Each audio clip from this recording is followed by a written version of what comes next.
স্পেনের শীর্ষ স্টিল নির্মাতা প্রতিষ্ঠান সিডেনর ১ জুলাই জানিয়েছে তারা আর ইসরায়েলের সঙ্গে কোনো ধরনের বাণিজ্য চুক্তি করবে না। স্থানীয় সংবাদ মাধ্যম কাদেনা শেরের প্রতিবেদনে এ তথ্য জানানো হয়েছে।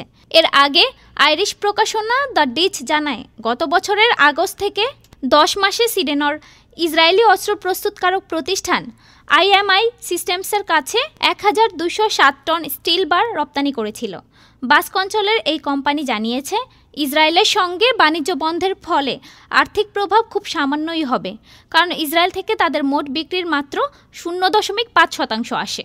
সিডেনর এক বিবৃতিতে জানায় এই সিদ্ধান্ত স্পেন সরকারের আহ্বানের সঙ্গে সঙ্গতিপূর্ণ, যেখানে সরকার ইসরায়েলের সঙ্গে বাণিজ্য বন্ধ করতে বলেছে।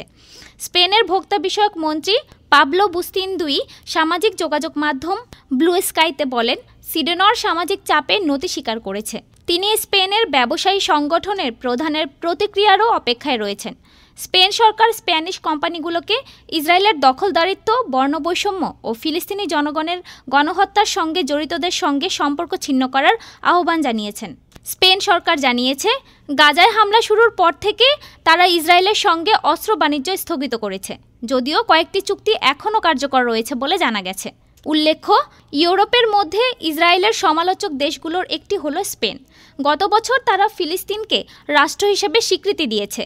গত সপ্তাহে স্পেনের প্রধানমন্ত্রী পেদ্রো সানচেজ ইউরোপীয় ইউনিয়নকে সমালোচনা করে বলেন, ইসরায়েল মানবাধিকার লঙ্ঘন করলেও ইইউ তাদের সঙ্গে বাণিজ্য চুক্তি স্থগিত করতে ব্যর্থ হয়েছে। ডেস্ক রিপোর্ট, আজ বার্তা।